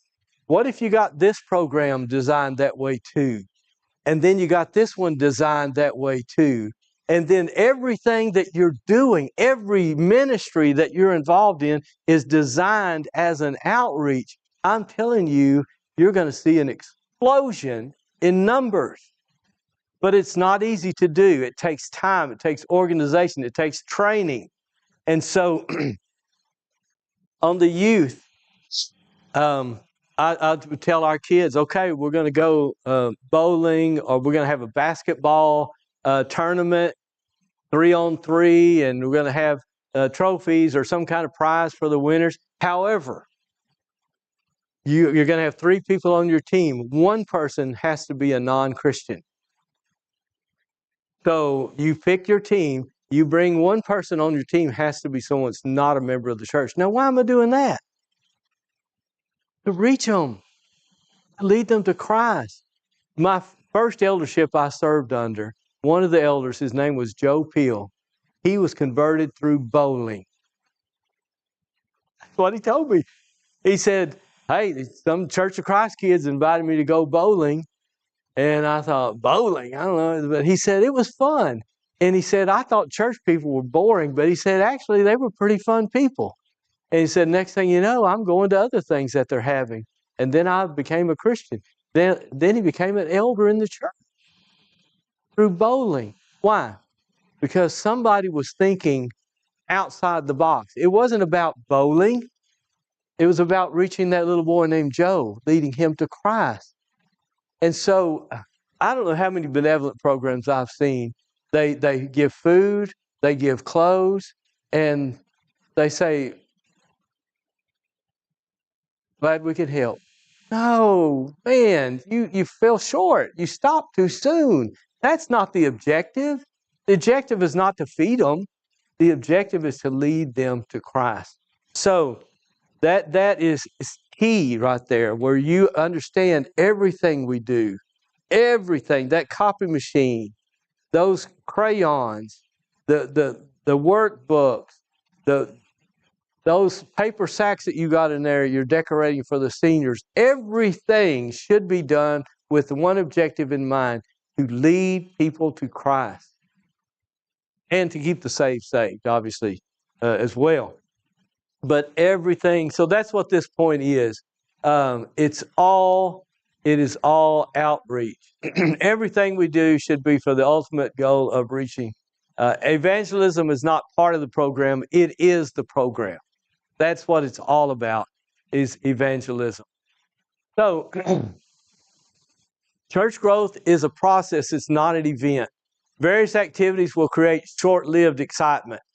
But a growth process focuses on developing a certain mindset or attitude in the church family as a whole. So we're back to that. You've got to change the way people think. Change the way people think. Yes, invite your friends to worship, but do it for a purpose. There's a reason you're doing it. You want to lead them to Christ. And so I preached a sermon. I got it from Hardeman Nichols. You remember Hardeman Nichols? Hardeman Nichols was a great gospel preacher, and he preached a sermon one time, and I took it. I thought it was great. So I took it and developed it. And the title of it is What Evangelism Will Do for You. And so if you are evangelistic minded, and Abell Street, that's what you want to be. And so that's you. You become evangelistic minded. You're like, man, who can I bring that I can lead to Christ? And so you run into a friend of yours from school. You run into them at the grocery store. So in the conversation, you say, hey, we got something going on at church that we'd love for you to come. Why don't you come and visit with us? We'd love to have you there. Oh, yeah, okay. What time? You say, okay. So they're coming. So let's say Carlos invites somebody to come, and that person comes. What does Carlos want the reception to be when they get here? He wants them to be welcomed, right? He wants everybody to shake. So he'll probably be walking around and saying, hey, Beverly, this is a friend. Go meet them. Introduce yourself to them. They're not Christians, and I'm trying to lead them to Christ. What does he want the singing to be like? He wants the singing to be good. So guess what? He's going to sing out. Maybe off key, but he's going to sing. I'm joking. I don't know if you sing or not. But you're going to sing. He wants the singing to be good. He wants Brian's sermon to be the best sermon he's ever preached. That's what he wants. He wants this congregation to have an atmosphere that is so welcoming that those people might be willing to sit down and learn more about the church. That's what evangelism will do for you. It will change the way you think. It'll change the way you worship. It'll change your attitude about this setting in here. You see? Now just think if you've got 15 people with that mindset. The atmosphere will be phenomenal. People walk in here, there'll be so much love and excitement and joy. They're like, wow, I don't know what's going on here, but I'd like to be a part of this. That's how it works. So evangelism will do that. The mission drives the ministry. Therefore, the church needs to be soul conscious. And that's what you're trying to develop, is that mindset of being soul conscious. Okay, I really wanted to get to this because I'll try to make this quick. These are the churches that I've worked with and what we did. At Kennedale, we did that Christian outreach group thing I explained to you. It worked phenomenal. We grew a lot. We baptized a lot of people through that. But the biggest accomplishment was, man, we had everybody working. I mean, almost every member of the church was involved in some fashion, filling out those cards and turning them in on Wednesday nights. It was a lot of fun. At Willow Springs Church, we did the open Bible study. And that's what I was saying. I don't care what method you use, but we would use that to teach people. So I taught several people. We had about 5, I guess, that could conduct Bible studies. And so we were inviting people to come, and when we got them connected with them, they followed through and taught the gospel. One of them was an elder that wanted to resign as an elder. I said, why do you want to resign? He said, David, I'm not qualified. And I said, what do you mean you're not qualified? He said, well, one of the qualifications of an elder is to be apt to teach. He said, I've never taught anybody. I don't know how to do any of that. And I said, well, the way I see it, you got 2 choices. You can quit, or you can start teaching people the gospel. I said, okay, well, how do I do that? I said, you come with me. I'll show you. Oh, he started going with me when we would do Bible studies, and he learned how to do it. We were using the Jewel Miller film strips. Y'all remember that? I mean, if you can run a DVD player, back then I don't even think it was DVD. You hear the ding, you advance the slide. That's the way that was. And we carried, it actually was a DVD player because we carried a little portable television. You put the DVD in it, and it teaches itself. You really don't do much. But the James Short, we called him Sonny. So he went with me in some Bible studies. The next thing you know, he's getting people to study the Bible. We baptized a judge in that county because of Sonny. Got a connection with a judge, and they were baptized into Christ. I don't know how many people we baptized. His son's girlfriend, we reached her through Sonny. So he led several people to Christ, and he became the strongest elder we had. He did. He was just a really, really great man. But we used open Bible study for that. Burns, that's where we did the Bible school thing. I told you we did BBS basically year round. In Hubbard, we did web evangelism. And that's in the book too. In the book, I talk about Tommy Evans was the first guy that we reached. He was the local butcher. He was already a member of the church, but was not faithful. And he came to our business meeting one night, introduced himself. I was a new preacher. He said, well, I just wanted to meet the new preacher. I heard we had a new preacher here. I said, yes, sir. Glad to meet you, Tommy.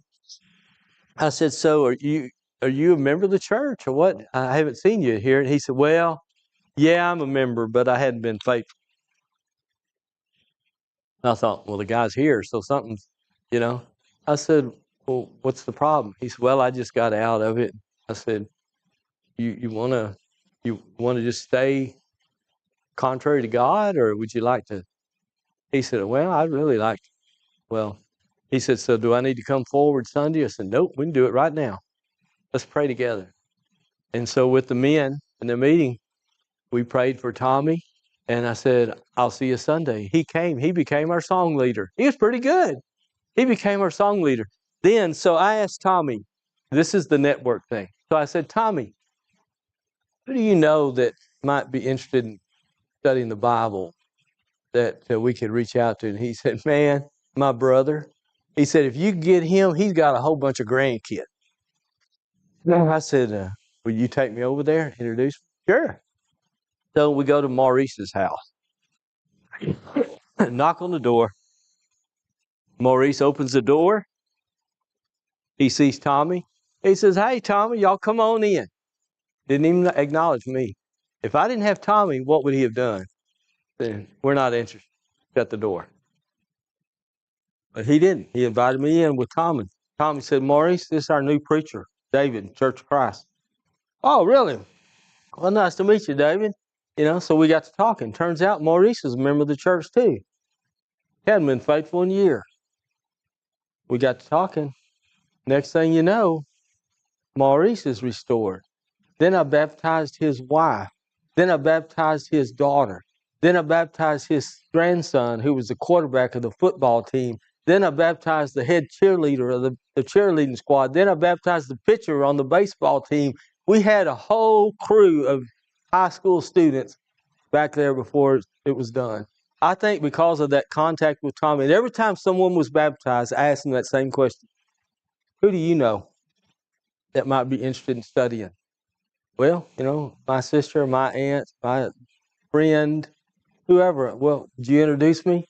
I never knocked on one door. I didn't go door knocking. They led me to people. And that's what I call network evangelism. In the book, I refer to it as oikos evangelism, household evangelism. How many times do you read in the Bible that when the jailer, for example, Philippian jailer, when he was baptized, who else was baptized? His family, right. Over and over, Zacchaeus, there's so many examples where they didn't just teach that one guy, but they taught the whole family. They were all baptized into Christ. We don't do that near enough anymore.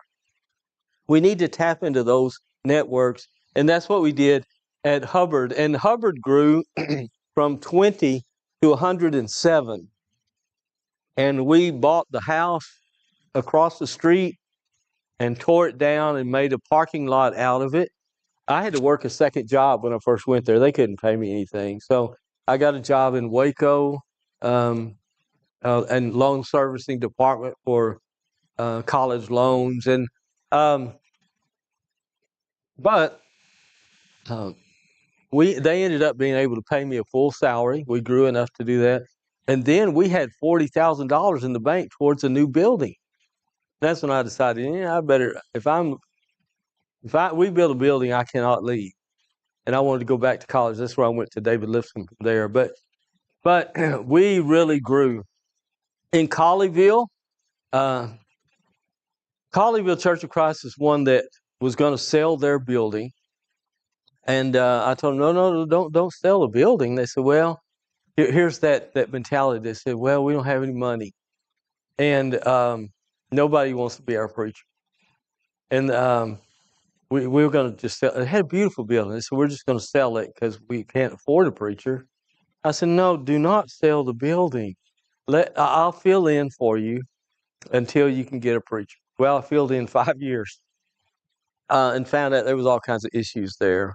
It was a pretty liberal church and a lot of problems. We put out fires the first year or two.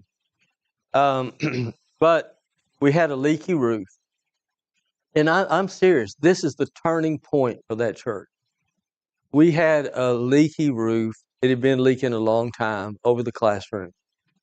And we didn't have the money to fix it. We needed $17,000 to fix it.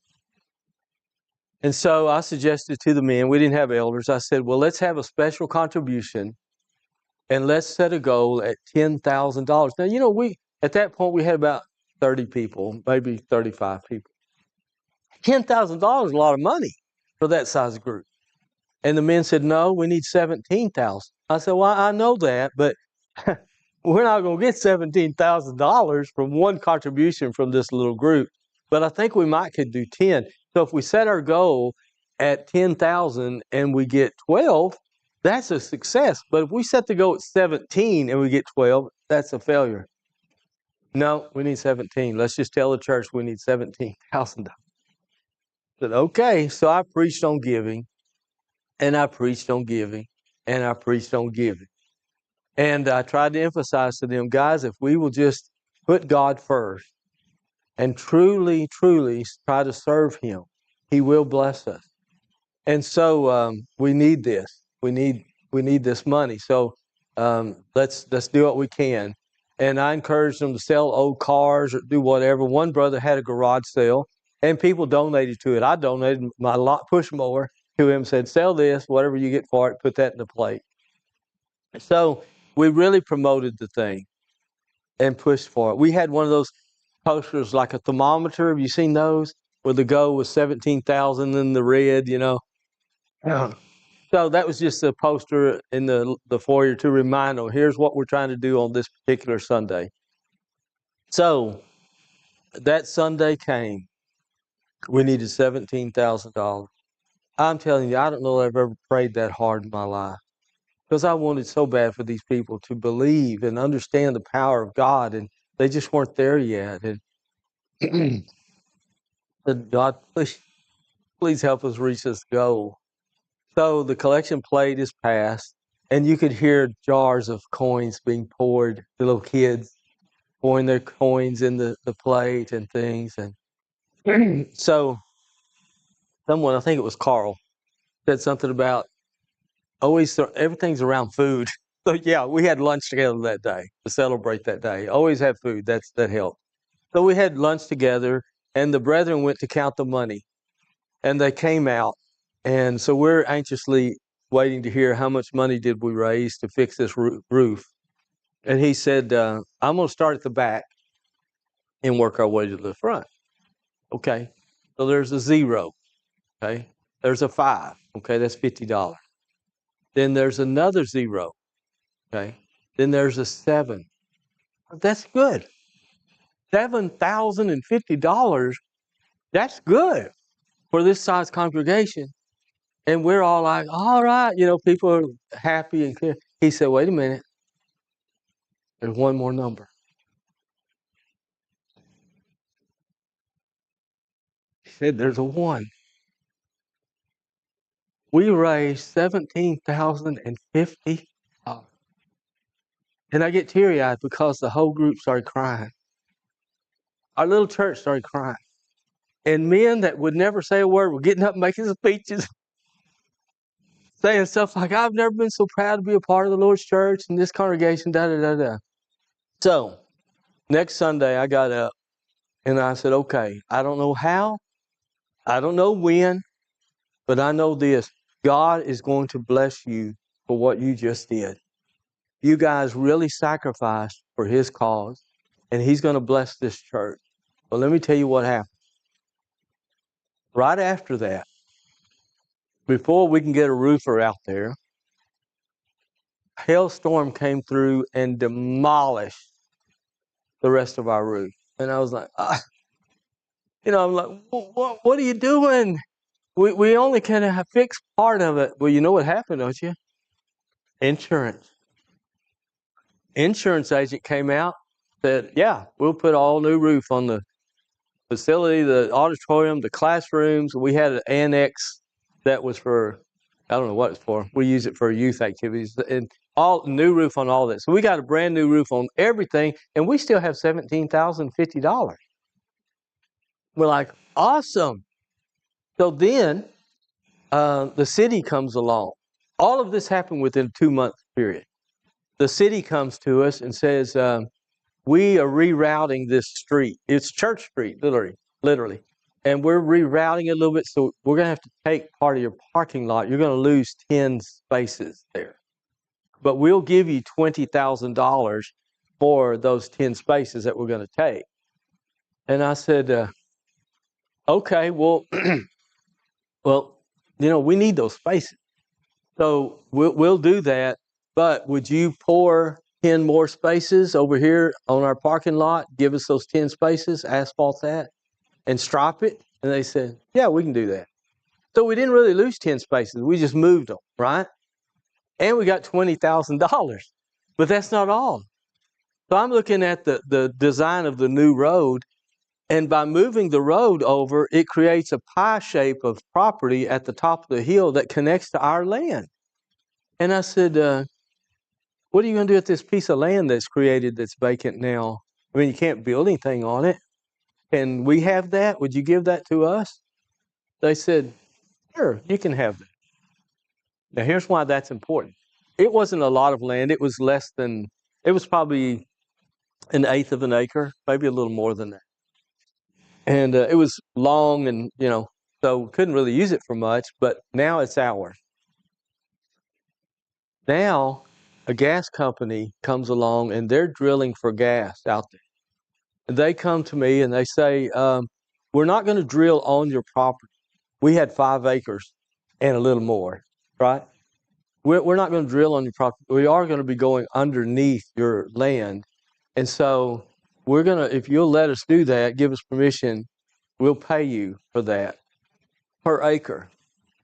And I said, how much? And they said, well, according to the plat, how much you own, we can write you a check for $132,000. All that happened in 2 months. And I go to the business meeting with the men. And one of the guys, his name's Scott Chapman, he said, I'm a believer. I'm a believer. He said, 2 months ago, we're sitting here wringing our hands, saying, what are we going to do? And now we're sitting on all this money. He said, I just never seen anything like it. And God wasn't done with us. He started sending people. They just started showing up. People started coming. And our little church grew. And that church that couldn't afford a preacher now has a full-time preacher that they pay a full salary, and they've got an eldership and everything. They were going to sell that building. No faith. But that was the turning point, was that contribution that was done. Sacrificial giving. So anyway, let me drop down to big events, and then we're going to have to stop. But this is another way that you can grow the church. And by the way, I'm not suggesting that if you have a special contribution here for whatever reason, and everybody gives generously, that's what's going to happen. I'm not saying that. But all I'm saying is that God knows what you need, and He knows your heart. And if you will truly put Him first and not yourself, deny yourself, He will bless you. I am totally confident of that. Big events. This is one of the easiest ways to grow a church. This is what we're doing at Rio Vista. We had a Bring a Friend Day, and that's one I think I told you. We had people standing. There wasn't room for everybody. And our members were inviting people to come. And let me see. I think do I have a picture? Yeah, there it is. We made these little visitors cards, business cards. We got stacks of them in the back of the auditorium. I told everybody, grab a handful of these, like 50 of them. Grab them. And when you go out to eat, you hand one to your waitress. When you go to the grocery store, you hand one to the person checking you out. Wherever you are, you're getting tires for your car, give the guy a card and invite them to come. Well, that's what people were doing. And look what it says. Come worship with us and sit with me. And they're telling them that.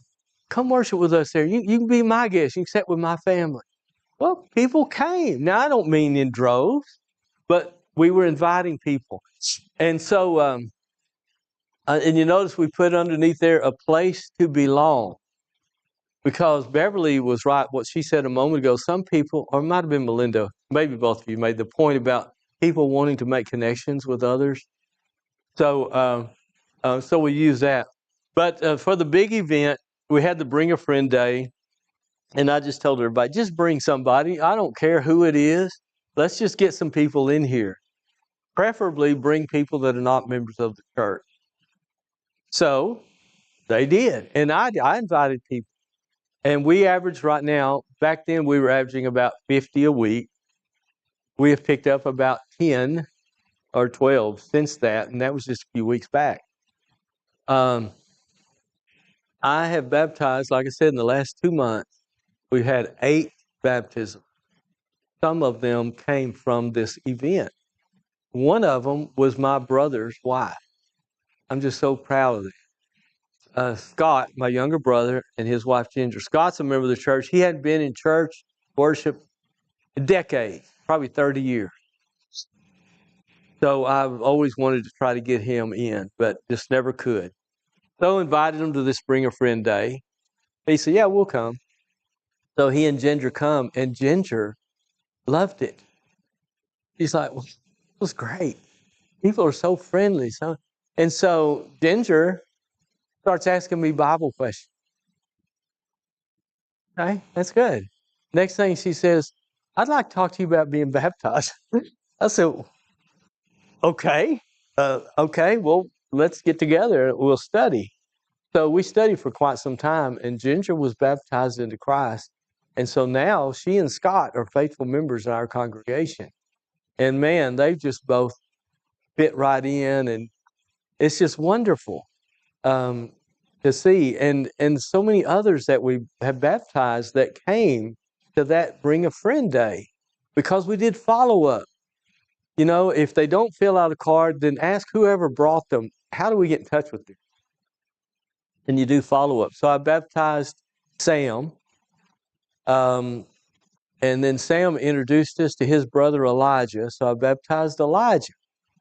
And I told Elijah, who do you think we can go after next? And Elijah says, my girlfriend, Sky. You ever met anybody named Sky? S-K-Y-E. Oh, you have? Well, your name's Ace, so of course you have. I never met anybody named Sky. I thought it was a unique name because when I saw her the second time, I'm like, wait a minute. Okay, it's not clouds. You know, there's something, she grinned. I said, I'm sorry. She said, Sky. I said, I was close. I knew. But she's so sweet. So now we are studying. We're sitting down and having Bible study. I have 14 people in my new converts class now, and some of them aren't even Christians, but they're coming with ones that were just baptized from a Bring a Friend Day. Now, in the book, it tells you how to organize, plan, and promote a big event. And I mean, we do it upright. You make a big deal. You start talking about it weeks and weeks in advance and talk it up. And every time you get together, hey, we're only 3 weeks away from our Bring a Friend Day or whatever it is, Bible School Gold Day or whatever. You really need to promote it and encourage it. And then you have to do the follow-up. That's where the work is. You have to do the follow-up. But have people in place to help you with the follow-up. And these big events can really pay a lot of dividends. So every member a soul winner. Help people to understand. This book, I brought some copies. That's what this book, we went over this in Bible class, Guilt-Free Discipleship. I was helping our members to understand you don't have to be an evangelist or a preacher to share the gospel. You don't have to be a Bible scholar to share the gospel. It's how to lead others to Christ without having to leave your comfort zone. Just be a Christian, and just show kindness and love to people and invite them to come to worship. Anybody can do that. And by doing that, you are evangelizing, giving someone a ride, giving your next door neighbor's kid a ride to Bible school. You're evangelizing. And so everybody at church at Rio Vista, they're excited because they're evangelizing, and all they're doing is giving somebody a ride, but that's important. They're evangelizing. So evangelism is more than just sitting down and conducting a Bible study. There's all kinds of pieces to that. Lots of working parts, moving parts. So every member, a soul winner. So there's all the other stuff, sports ministry, women's ministry, men's ministry. And that statistic on the bottom I got from Flavel Yakeley, who's passed on now, but he was very much involved in evangelism in the Lord's church. He says 50% of studies completed result in conversion. And I think that's probably right. Actually, we've had a higher percentage than that. So, if you only study with 20 people in a whole year, that means 10 new Christians every year. And that's doable. Believe me, it's doable. So learn from mistakes. It's just too much. Welcome to the family. I got to tell you this. When new people come, you not only have to have a new converts class, but you need, and I think you guys do, you can do that right here in this room. Maybe you already do. when you get a new family, the place membership here, the elders and maybe the preacher too, or whoever you want, need to have a class for these new families. Um, good if you can get several, but if you only have one new family, that's fine. For 4 weeks or whatever, say, we want a class for you. It's just for you. And that's called Welcome to the Family. And that's where you sit in Bible class with that family. You learn about them. Maybe the kids are in Bible class if they have kids. But you learn about them. You tell them about you and the church and what your plans are, your goals here, and have the deacons, the ministry leaders come in on one Sunday and tell them about their different ministries that they're doing and help them to see where they could fit in, where they could get plugged in. And I was part of that at Northwest. And I told you we grew from like 240 to 330. So we were getting new families pretty frequently. And sometimes they would start crying. They just start telling their life story. Well, I'm divorced. My husband, unfaithful, he left me, and now I'm divorced, and I'm trying to find a church family. And she starts crying, and we're like, whoa, okay. She needs us, and we need to be there for her. Those kind of things came out in those classes. And so we're telling them what we're doing and figuring out a way to get them plugged in. That's what the Welcome to the Family thing is.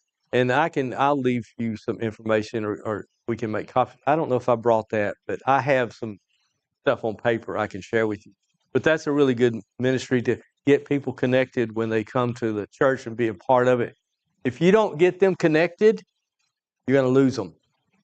Get them connected somehow or another. Give them a job. Northwest Connections is the thing that I mentioned a moment ago where you have people in your home. That's just a really good ministry too. So promote, and use social media. Have a ministry fair. We did that. Man, I wish I could tell you about all these ministries, but do you see? Well, New Movers is up there. You're already doing that.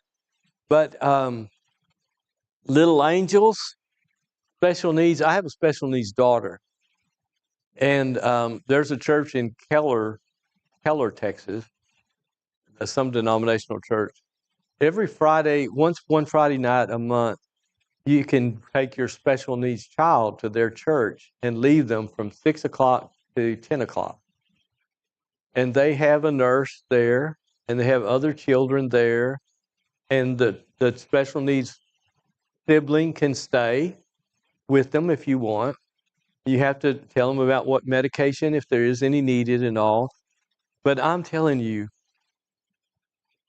with our special needs daughter, we can't go out to eat because she's nonverbal. She's in a wheelchair, and she won't sit through a meal.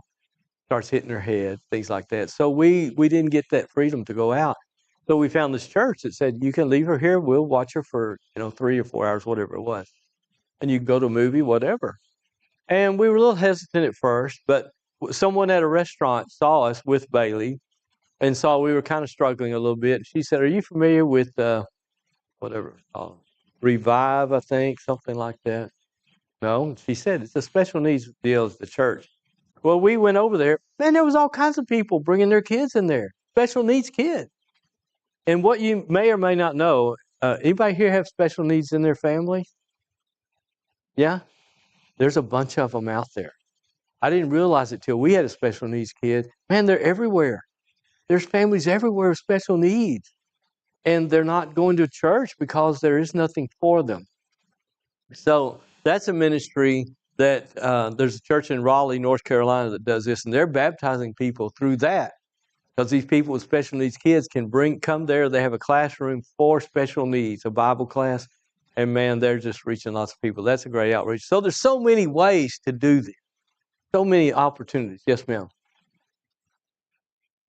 39ers, that's for people that wish they were still 39. No, it's at 39ers. I'm glad you asked that. It's a program for senior citizens to go out and just do things fun together. It doesn't have to be all the women. It can be just a group of seniors in the church go out to eat or go to a movie or go to a museum. Just fun things to do as a group. So, we have youth program. 39ers is what that is for seniors. So I'm glad you asked that. No explanation up there. But anyway, I guess that's pretty much it. But I know I threw a lot of stuff at you, and I know you're probably thinking, well, I'm not sure about the plan thing. Well, I'm going to get with Brian. We're going to talk more details about putting a plan, but at least you have some basic concepts and ideas that you can work with, and you can call me anytime if you have any questions or you just want to bounce some ideas off. That's fine too. But I'm telling you guys, you have potential here. You really do.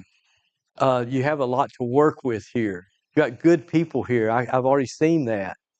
So you're not that far away from getting to where you need to be for God to really bless you. But I totally believe this with all my heart. The closer you get to being the church that He would have you to be, the greater the blessings are going to be. If you can ever get every one of your ministries to be evangelistically focused and working like a well-oiled machine, so to speak, man, you're going to see some major, major results from that. Now, I'm not making any kind of promises. I'm just telling you what I've seen God do. And so don't let anybody tell you the church can't grow or that Abell Street can't outgrow this building. You can. You can. But let me also warn you this, and then I'm going to stop.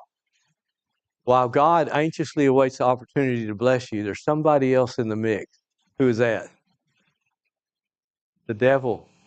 He doesn't want you to do this. So he's going to try to stop you. You need to anticipate that.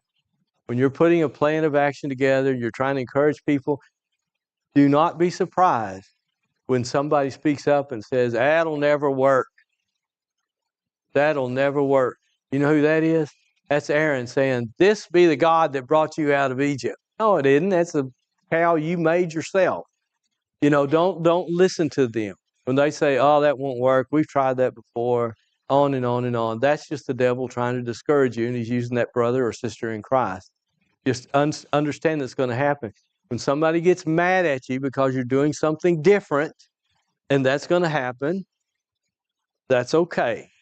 Understand again, the devil's just using somebody to try to discourage you from moving forward, from thinking out of the box. And when some brotherhood publication writes you up, then that's okay. Just let them do it. They don't know what's going on. They don't understand. But when you start growing, I guarantee you some people will raise an eyebrow and say, I don't know what they're doing out there at Abell Street, but they must be doing something wrong. I knew that Brian Hodge guy was liberal, So anyway, okay. Is there any questions or any comments? I threw a lot at you, I know, but I'm hoping you can put all this together. No? Oh, well, you're welcome. Well, thank you for inviting me. And I can't wait I'm going to stay in touch with Brian and maybe with the elders too. I really want to hear what's going on, what you're doing and how it's going. And I'll be praying for you. I'll be praying for your success. And if at any time I need to come back, or you want me to come back, I'm happy to do that.